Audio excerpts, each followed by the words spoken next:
Hey everybody, my name is John. I am one of the pastors here at Orangecrest Community Church, and we are continuing this message series. It's called Don't Miss This, where we've been looking at the writings of a wise man, his name was Solomon, and trying to glean wisdom about life from it. And today we look at what we're kind of labeling the limits of our understanding. I probably don't need to convince you that there's a lot that you don't know. There's a lot I don't know. And then humanity, there's a lot that we don't know. Here's a fun example. A couple of things we don't know yet. We don't know why people yawn. I researched that for about 5 minutes, and apparently there's no scientific explanation definitive. There's obviously ideas, but we don't know why people yawn. Also, take a look at this image of this mushroom. We don't know why this mushroom only grows in Texas and Japan and no other place on Earth. We just don't know. I think that's kind of interesting. Two more things. The ocean. Despite its size and the impact on the lives of every organism on Earth, the ocean is largely a mystery to us. More than 80% of the ocean has never been mapped or explored or seen by humans. We don't know much about the ocean. And then lastly, this is kind of cool. There are 7 math problems 22 years ago that were presented, and they called them the Millennium Prize Problems. These are 7 unknown things about math, and an institute, the Clay Mathematics Institute, offered a cash reward of $1 million for anyone who can solve any one of them. So if you solved all 7, you'd get $7 million. But that's interesting. There's still math, despite our technology, despite all the bright minds who have built upon one another. There's still a lot we don't know, even in the realm of math and science. By the way, one of those problems has been solved to date. So there's 6 more. So now's your chance to get your calculators out and get $1 million. Those are interesting. Those aren't likely to impact my life and your everyday life. But here's another list of things we don't know that I think might be a little closer to home. First, why does injustice sometimes go unpunished? We don't know. Conversely, why does what's good and what's right sometimes go unrewarded? Or why is it that my best efforts don't always work? Or why is life just so tumultuous? Why isn't it more smooth? The Bible addresses all of those questions, actually, and I'm going to share with you about those today. But first, let me ask you this. We're to set up sort of this posture of reading the book of Ecclesiastes. Here's a question. Who is your rocking chair person? Now, to me, a rocking chair is kind of the ultimate symbol of slowing down, reflecting on life, just taking a minute out of life. I get relaxed when I'm in a rocking chair. Now, imagine someone wise sitting next to you in a rocking chair. Both of you rocking and talking. Who would you just love to be on a porch in a rocking chair next to you with, and to hear about their stories of life, particularly to hear about their life lessons? For me, the immediate person that comes to my mind is my grandpa Monty. Here's a picture of Grandpa Monty. He's with his wife, my grandma, who has since passed away, and with my children there. But this is my dad's dad. He has great stories. He loves the Lord more than anybody else I know, I think. He's warm, he's funny, he has lots of experiences. He would be my rocking chair person right now if you asked me that question. But who is it for you? Think about that. Now, imagine you're sitting on a porch with that person, and they stop rocking for a minute and they lean into you and they say, I've been thinking about you. There's something I really want you to know. In fact, I need you to know this. I imagine you would stop rocking, you would perk up, you would even get your notepad or your phone out to take some notes. Now we're ready to hear from this series. This series, we've been examining a part of the Bible that's just like that scene of of your rocking chair person leaning over to you and saying, I want you to know this. There's an older man with lots of experience and lots of wisdom leaning into us and saying, don't miss this. His name was Solomon. He was king of ancient Israel for 40 years during the 10th century BC. His life was really a mixed bag. In this series called Don't Miss This, we're kind of turning a corner today, and we're examining the conclusions that Solomon made about life. So far, for 4 weeks, we've been looking at different pursuits of life, but now Solomon's going to start offering us some conclusions about life. So we're going to start looking at those. I thought it'd be good right here at this turning point in the series to look a little bit more at this man, Solomon. Gives us context for these writings and for this whole series. But Solomon, he was widely known for his wisdom, for his fair judgment, for his riches. His crowning accomplishment in his time was the construction of the Jewish temple. There's two accounts. If you read in 1 Kings, there's two accounts of God speaking directly to Solomon, interacting with Solomon. The first time it was in a dream.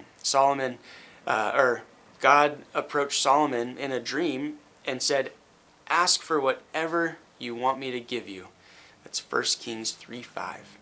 Solomon responded, give your servant a discerning heart to govern your people, to distinguish between right and wrong, for who is able to govern this great people of yours?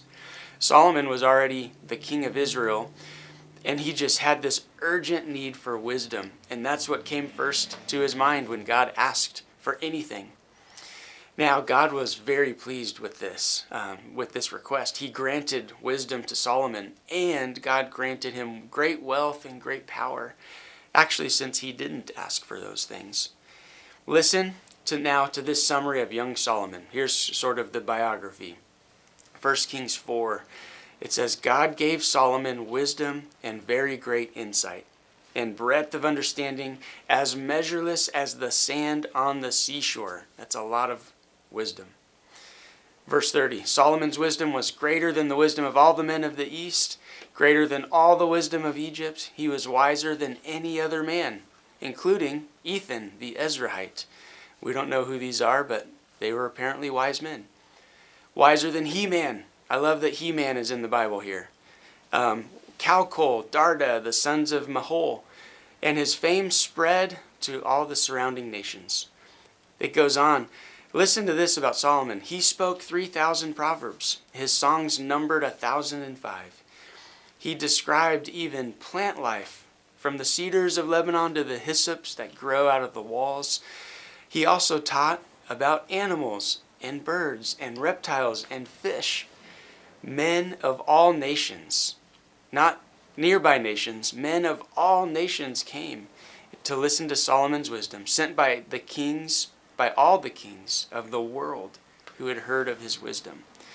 Solomon was not a run-of-the-mill guy. He wasn't even a pretty good teacher.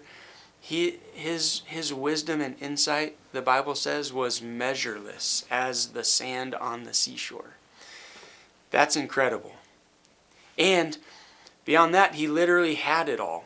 He had power, he had money, he had popularity and fame, he had a giant palace. He had every single pleasure you could possibly imagine. Before the American dream was even a thing, he was living it to the max, times 1,000. So that's young Solomon. But listen what happened by the time he got old. Time passed. He lived his life, and this is the description of Solomon in his older years. It says, Solomon did evil in the eyes of the Lord. He did not follow the Lord completely, as David his father had done. The Lord became angry with Solomon because his heart had turned away from the Lord, the God of Israel, who had appeared to him twice. Verse 10, although he had forbidden Solomon to follow other gods, Solomon did not keep the Lord's command.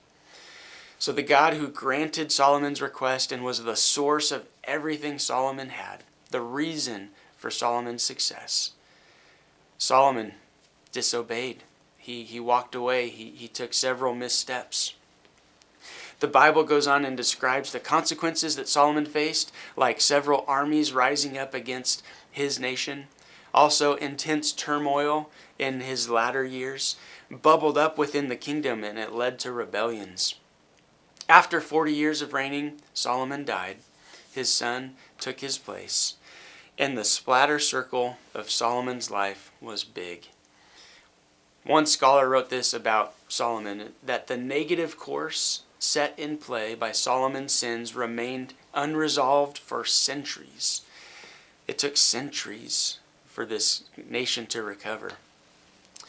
Now, Solomon was an interesting guy, so I've given you some context. He was interesting, to say the least. At one point, he had God's favor. He rose to power. He saw incredible things. He experienced everything. And then he missed some steps in life, and he declined. This is a person we ought to pay attention to. If he got in the rocking chair next to me or you, we ought to listen. If he starts sharing about life, we need to have our notepads ready. But that's exactly what we've been doing in this series. This book called Ecclesiastes, it is Solomon's teachings about his life. Reading it, it's kind of challenging. It's not in a style we're used to speaking in or reading, but it's really high ore material, meaning there's a lot to gain by making the effort to glean from it. This series, it's called Don't Miss This. It's our way of framing up these lessons of Solomon that he learned in his life. So don't miss what this man has to share with us. Don't miss this as using Solomon's teaching. But the irony is that he did miss it. By living out of bounds, he set up his successors, his kingdom, for failure. He doesn't want us to do the same, which is why he wrote down these lessons for us. And so far we've looked at, in the past 4 weeks, a lot of pursuits in life, about how life cycles. Everything has a cycle. Week 1. Week 2, we talked about pursuing pleasure. Pastor Josh shared about what that pursuit looks like, how that desire for sin just resides in all of us. Week 3, we looked at choosing our life strategies and how do we pursue our goals. Pastor Bryce shared about that. And then last week, Ian Clark, he shared about pursuing advancement and what were our 2 truths and 1 lie about what contentment really is. So those have been really helpful. And today, again, the series takes a turn. Solomon offered a lot of thoughts about those pursuits, but now he's going to start landing some planes for us. He's going to offer us some conclusions. Now, I'm going to be referencing now Ecclesiastes chapter 7 and chapter 8. I encourage you to read through that. Maybe after you listen to this, read for yourself.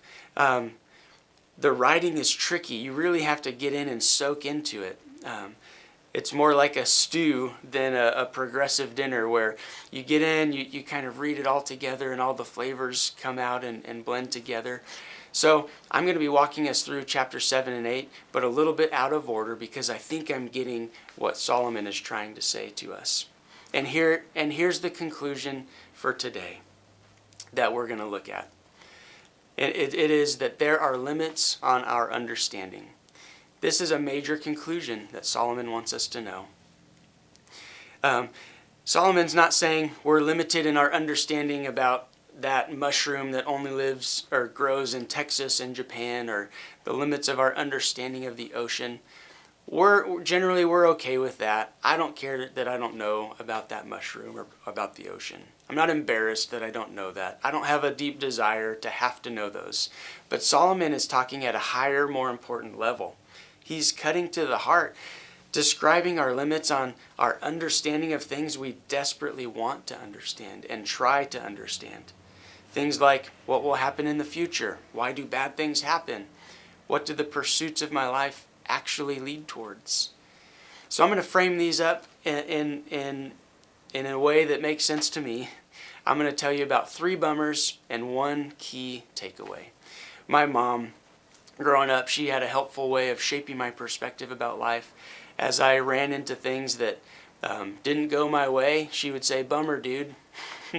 Or if my team lost, she would say, "Bummer, dude." Or if something unfair happened, "Bummer, dude." That was sort of a mantra. Now, she was loving and caring, but it was actually really helpful to me to understand that there's just some bummers in life. So that's how I'll frame these up. So here's bummer number 1 from Solomon. It's that we aren't in control of our station in life.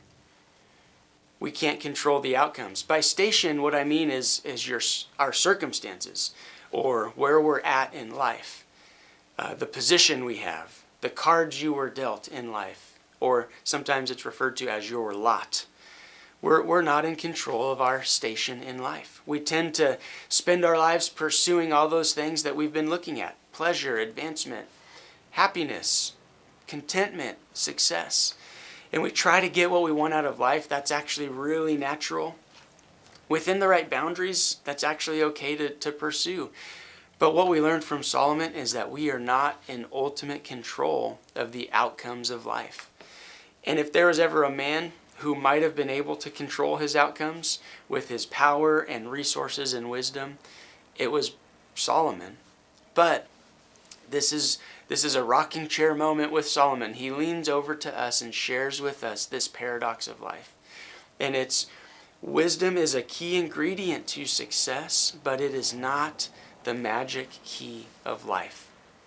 So wisdom is key. Here's some of his writings in Ecclesiastes. Chapter 8, verse 1. Who is like the wise person? Who knows the interpretation of a matter? A person's wisdom brightens his face, and the sternness of his face is changed. So wisdom is good. Also, look at chapter 7, verse 19.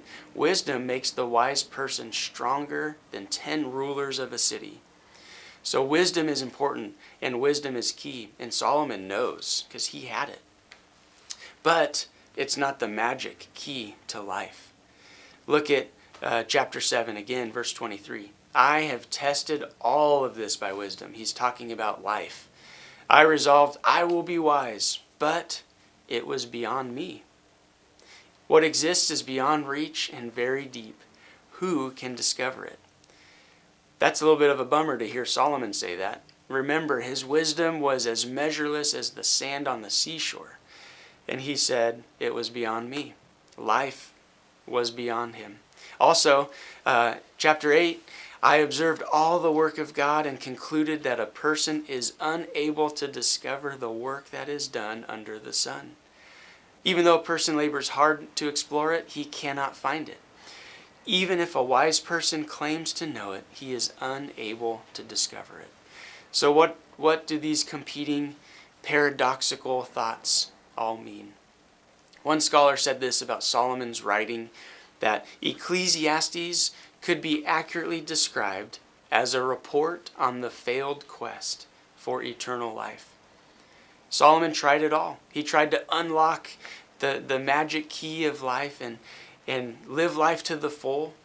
And in the end, he wasn't fulfilled despite all that he had. He didn't finish well. Through these writings, he's reporting back to us about his failed attempts to control all the outcomes of life. And he clues us in that there's something more than wisdom. But I'm going to share more on that later. Wisdom isn't enough. Let's go further. Even if we had more wisdom than Solomon, which we don't, we probably can't, we would still be limited in our understanding in another way. So here's bummer number 2. We don't always get to know why. Solomon explains in chapter 7, consider what God has done. Who can straighten what he has made crooked? When times are good, be happy. But when times are bad, consider God has made the one as well as the other. Now I had to double take on this passage as I read it. It says, who can straighten what God made crooked? We normally think that following God is going to be the straight path. But actually, it's what makes sense to us, our plans. Those are the ones that lay straight in front of us. So Solomon is saying we need to realize our plans are not God's plans. His way often looks crooked to us because it's different than ours. And Solomon asks, who can straighten what God has made crooked? The implied answer is obviously no one. And it's God who brings the good times as well as the bad times. He's in charge of both of them. This is really the heart of the matter, and it's that God is in charge. Because God's in charge, we're not invited to understand it all, and that's a bummer. Here's another life situation that Solomon writes about, further underscoring that we don't always get to know why. Chapter 8, verse 14. There is something else meaningless that occurs on earth, Solomon says. Righteous men who get what the wicked deserve, and wicked men who get what the righteous deserve. This too, I say, is meaningless. So God doesn't always strike down evil immediately. He's actually patient with people. He's merciful with people who do what's wrong. If we're honest, this sometimes doesn't sit well with us. We want the lightning bolt to come as soon as the evil thing happens when it's other people. When it's ourselves, we're a little bit more okay with God's mercy and patience. But actually, conversely, sometimes the righteous get what we think is better suited for the wicked. And we don't know why. And here's kind of the bottom line about these first two bummers is, it will go better for you and me if we refuse to fight against God and instead receive our lot in life, receive our station in life from Him. After all, it is from Him. He's the one who's ordained it. God doesn't show us why. Sometimes it seems crooked to us, but it goes better for us to receive that. I think a key point that Solomon wants us to know is that there really is a rigid ceiling on our ability to control and understand our circumstances. Instead of trying to figure out what life is and how to navigate or manipulate things with resources we have, maybe it's riches, maybe it's wisdom. Instead of that, Solomon wants us to aim our energy, our resource, our time at figuring out who God is. Not what life is and how does it work, but who God is. Because after all, He's in charge of it. It's a fundamentally different approach to life that Solomon is telling us. Don't miss this. And from our limited vantage point, there's a lot of things we can't understand. So try on this crooked perspective for a minute. Maybe it's a good thing that we can't understand everything. There is someone who sees from a much higher perspective, and we can trust that someone so much more than ourselves. That someone is obviously God. He's given us a way to know Him through His Son Jesus, and I'm going to share more on that. But first, bummer number 3. Here it is from Solomon. Our understanding is severely limited to the present. Now this is regarding time. There's really just 3 realms of time. There's past, present, and future. The bummer about it is our understanding is super limited to the present. And when I say the present, I mean like now. Like 10 seconds ago is the past. 5 seconds next is the future. We are super limited in our understanding of time. But you might say, hey, wait a minute, I have some past experiences. I remember some things about the past. I understand it fairly well. And actually, that might be true. You might have a good memory. You can remember some things. I personally don't have a great memory, but I remember some things. But Solomon, here's what he says. He leans into us, again, from the rocking chair, and he says, don't say, why were the former days better than these? It's not wise of you to ask this. So Solomon's given us a clue here about looking in the past isn't always helpful for now.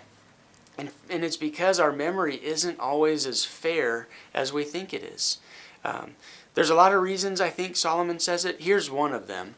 And there's a clip I want to show you, a little video of a psychologist explaining what our brains do after we experience certain things and why it might be less reliable than we think. Take a look at this clip.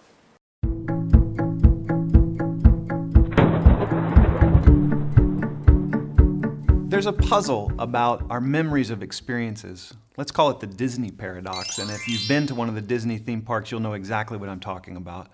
If we were to sample your happiness level at, say, a couple of dozen different moments over the course of your park visit, my guess is that in a majority of those moments, you would actually be happier sitting on your couch at home.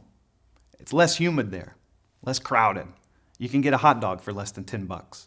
But as we reflect on our park visit, it might be one of the highlights of the year. Why is that? Well, psychologists know that our memories of our experiences are not really fair. We don't just take an average of our moment-by-moment sensations when we reflect on our experiences. Rather, we remember snippets, scenes, moments. And in particular, there are two moments that we disproportionately remember. The peak of the experience, which is either the best or the worst moment, and the ending.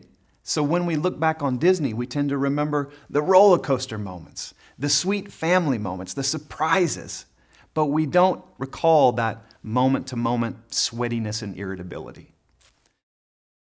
So, our understanding of the past is naturally limited. It's not wise to dwell there and compare the past to the present because we're not actually comparing apples to apples. Maybe we're not remembering it exactly how it was. Or maybe the circumstances are just different now than they used to be. So regarding the past, it's helpful, but it's not the only thing we can dwell on. Now, regarding the future, Solomon simply says it this way: no one knows what will happen, because who can tell him what will happen? This isn't as much of a bummer. We sort of have already come to terms with we don't know the future. It's just one of the hard laws of life. Even the best predictive models in science are severely limited. And even using some that are a little more dialed in, like maybe a storm radar can predict what's going to happen. That's actually not true. It's just predicting what's happening now somewhere else, and then over time what it's going to do when it gets here. But there's also no Doppler radar for if I'm going to stub my toe in 5 minutes, or if a loved one is going to get sick, or if there's going to be another war that breaks out in the world. We are just super drastically limited to understanding the present. The picture I have as I read through this and kind of sitting in the stew of chapter 7 and chapter 8, it's kind of like this word picture. It's like we're walking through the dark on a crooked path with a dim flashlight in our hand. The darkness just represents the limits of our understanding. The lights are not on. We don't understand everything. We can only see so far. The crooked path, it's crooked because who can make straight what God has made crooked? We're limited to following the path that God puts in front of us. And then a flashlight because we're severely limited on knowing what's ahead. This is the focus on the present. We can only see maybe the next step. God allows us maybe to see, have discernment to see what the next right move is, but we never see far enough to alleviate our need to trust God. So that's the picture I have. Here's some more concluding thoughts. We have some bummers from Solomon. Let me now share just some key takeaways and concluding thoughts. And one is this: there is a lot riding on our response to these bummers in life. Our station, the limits of our understanding. There's actually a lot riding on what we do with that. Our response either makes or breaks us. It determines if we're going to be miserable or free. It determines if we're going to finish our lives well or if we're going to take a few missteps and end up not finishing well. Solomon didn't just leave us with the bummers. If you really dig in, we actually see some helpful and hopeful other takeaways. There's definitely a limit on our understanding. But let me first say, here's a major warning about that, about our response, and that is, don't go apathetic. Our lack of understanding, it could lead to apathy. Apathy is just a lack of motivation. It's Eeyore. I can't do it anyway, so I might as well not do anything at all. That's a picture of apathy. It's actually a reasonable response if you think about it, to facing the limit of our understanding. Apathy is the world's conclusion, because the world is devoid of ultimate truth without understanding God. That might be attractive to us too. Apathy puts us in league with the rest of the world. They live as if there is no God. It asks questions like, should we even care? the Christian might ask, will God rip me off? That would be Christian apathy.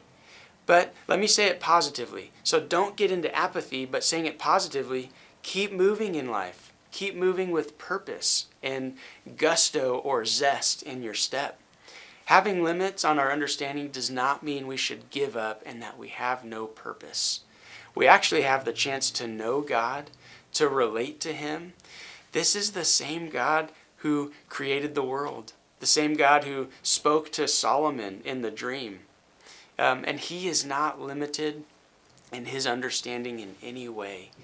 This gives purpose to our lives if we walk with Him. About 1,000 years after the time of Solomon, God sent Jesus to carve a new way for people to know Him, to relate to Him. God sent Jesus to bridge the gap between sinful and limited humanity with perfect and unlimited God. So when we put our trust in Jesus and we submit to Him as Lord, we, with all of our natural limits, we get intimately connected to God who is unlimited. Listen to these verses. This is in 1 Corinthians. That explains what happens after we begin relating to God and after we receive His very Spirit in us. It says, we speak God's hidden wisdom in a mystery, a wisdom God predestined before the ages for our glory. None of the rulers of this age knew this wisdom, aka Solomon didn't. But because if they had known it, they would not have crucified the Lord of glory. But as it is written, what no eye has seen, no ear has heard, and no human heart has conceived, God has prepared these things for those who love Him. It goes on. No one knows the thoughts of God except the Spirit of God. Now, we have not received the Spirit of the world, but the Spirit who comes from God, so that we may understand what has been freely given to us by God. And also, for who has known the Lord's mind, that He may instruct him? But we have the mind of Christ. What this means, this gives so much hope to us. After hearing all of the bummers about our limits of understanding, through Jesus, it cuts above it all. It gives us hope. It gives us the ability to tap into someone who isn't limited. So, although we have our limits, Christ has none. Our response should not be to figure this all out for ourselves and somehow perfect ourselves, because we can't. Solomon proved that. But we can choose to submit and align ourselves to the one who is unlimited and who also loves us. So, tucked within these writings of Solomon, there's some clear suggestions on how to move forward. Let me offer these next steps to you and consider which one might be the one you need to take. Number one, and probably the most important thing, is fear God. Fear, it means revere God. It means take Him seriously and then do what He says. Look at Solomon's writings about this. He says, yet because the wicked do not fear God, it will not go well with them. Their days will not lengthen like a shadow. Also, Solomon says, I know that it will go better with God-fearing men who are reverent before God. This is foundational for Solomon. Fear God. Most important for us, maybe in the whole book of Ecclesiastes, Solomon says, fear God. To refuse to fear God is actually to deny our dependency on Him. It's a pride in ourselves, and that should be abandoned because of our limits. We need to acknowledge Him for who He is. He is good, He is loving, He is patient, and then we ought to trust and obey Him. Something you might need to do is, if you walk with God, if you are a follower of Jesus, you might need to evaluate, how well do I do this? If you don't yet know God, if you don't yet know Jesus Christ, the first step in fearing God is beginning a relationship with Him. When we do that, we're acknowledging who He is, we're acknowledging who we are, and that we need Him in our lives. There's an opportunity for you to mark on your digital connection card that you want to learn more about beginning a relationship with Jesus, and we'd love to follow up with you on that. Another next step is just avoid the extremes, okay? Ecclesiastes 7, it says, the man who fears God will avoid all extremes. So don't go apathetic. That would be an extreme response to our limits in life. Don't just sit down, get lazy. Don't go extremely apathetic. Also, don't go hyperactive. Don't try to attain what isn't attainable. Focus on the here and now. Pour your energy there. A third step you might consider, approach the present with urgency. The past is done, the future is unknowable, so put intense focus on the here and now. God has arranged your circumstances right now. God has given you now to deal with. Whether it's good or whether it's bad, remember, it might feel crooked, but don't waste resources on the past. Don't hoard for the future. What I mean by that is energy. Don't delay. It's good to save money. That's not what I'm saying, but don't waste resources on the wrong places. Focus now. My theory is, as I read through Solomon, and maybe this is just a personal reflection, I think the people who are happiest in life are the people who are most present in the now. They're not worried about what's next. They're not sad about what was in the past, but they're here now. Fourth, next step, enjoy life as you go. I like this one. Solomon says, so I commend the enjoyment of life, because nothing is better for a man under the sun than to eat, drink, and be glad. Then joy will accompany him in all his work, or in his work, all the days of the life God has given him under the sun. It is okay to enjoy life as we go. Life is a gift from God. There's joy in our work, you can see in that passage. There's joy as we sit and dine with people. It's part of this idea of be in the present. Enjoy life because it's a gift. Solomon wasn't all doom and gloom, and it's right to enjoy the life God is laying in front of you. We need to accept when it's good and when it's bad, and trust Him and obey Him despite our limits. I want to pray to close our time. God, thank you for the guidance you've given us in your word. Thank you for using Solomon to write things down for us so that we don't miss important things in life. God, I pray that you would allow those of us to take the right next step who need to take a step. That might be beginning a relationship with Jesus. That might be seeking how well are we at walking and fearing God. It might be that we need to evaluate our focus on the present. Whatever it is, God, would you guide us in knowing how to take that step. Thank you, God, for loving us. Thank you for offering us a way to know you despite the limits on our understanding. In Jesus' name, amen.